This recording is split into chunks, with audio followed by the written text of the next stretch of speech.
Being broke is expensive. And I know it sounds backwards, but when you don't have enough money available, small things become more expensive. Not because you're irresponsible or you're bad with money. It's simply because you don't have enough margin. And that's what we're going to talk about today.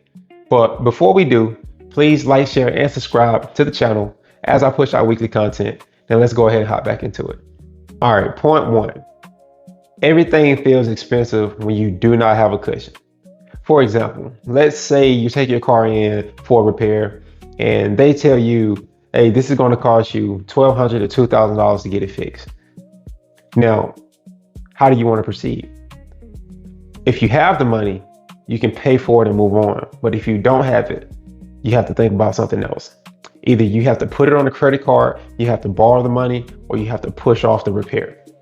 And we all know pushing off a repair can cost us way more money down the road. So one person has margin and the other person doesn't. And to be honest, I've been that guy. I've pushed off repairs. I've told the repair shop to hold off and, I'll catch you later. But this is not how we're supposed to be attacking our problems. We're not supposed to be attacking our problems by telling people to hold off, especially when it comes to a serious situation, right? So there has been times where I've had to pay for a repair and it cost me a lot of money to get it fixed. But in my mind, back in the day, I'm thinking to myself, I didn't have the money to pay for it. But now when I make those type of purchases, it sucks. But I'm thinking to myself, well, at least I have the money. What if I didn't have it? That's something else to think about. Because even though these purchases are bigger and they cost us way more money, I would rather be the person that has the money that doesn't.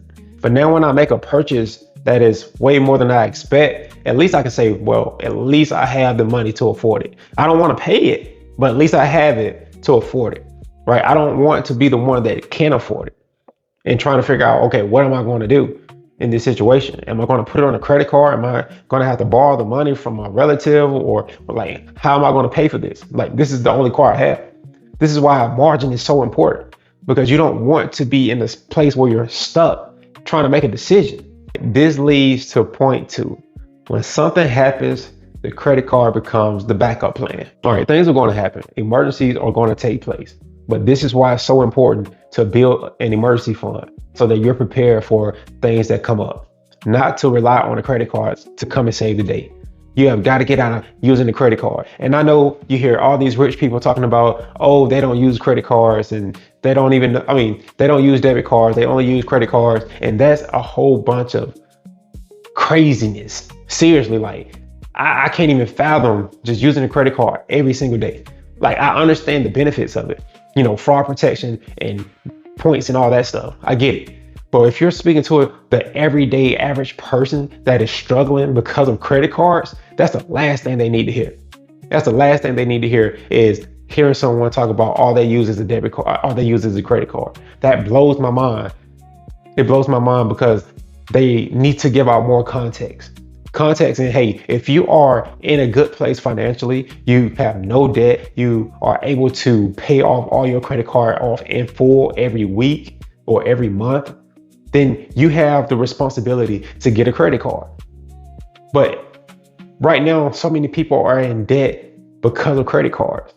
So yeah, we cannot allow a credit card to be the superhero of our day. Start learning how to build the money that you need so that you don't have to depend on the credit card. Point three, it's hard to get ahead when you're trying to catch up. It's hard to focus on 5 years from now when you're focused on a week from now. I totally get it, but this is why it's so important to build a foundation. Build your foundation so that you're not feeling left behind, that you're not feeling like you have to keep catching up. Because the longer you push this off, the harder it's going to be. And it's already hard trying to play catch up. You can't think about the future when you're thinking about tomorrow and the next day. Like, we have to get out of the survival mindset. All right, point four, why does margin matter? This is why having margin matters. It doesn't have to start with thousands of dollars, but you have to start in small amounts. All right, what you need to do is learn how to save at least $100. If you don't have $100, learn how to save it. Once you save your first 100, you're going to move on to saving your next 500. Once you move and save your 500, now you move it to 1,000. This is how small increments work. You don't have to make it complicated. Don't overcomplicate things. But what you have to do is change your habits so that you can start saving some money to the side. That's eating out, going out every weekend, subscriptions, whatever it is that you could save money. Utilize that money that you were saving, that you were spending, and start saving it. This is why having margin is so valuable, because being broke is going to cost you more and is going to make you have to work a lot harder than you want to. And if you're in this position right now, don't beat yourself up. It's about recognizing where you are so you can take the next steps to better yourself. Maybe you're saving a little bit more. Maybe it's paying off debt or learning how to stop depending on your credit card. But that's it, guys. I want to know your comments down below. Let me know your thoughts. And don't forget to like, share, and subscribe to the channel. And until next time.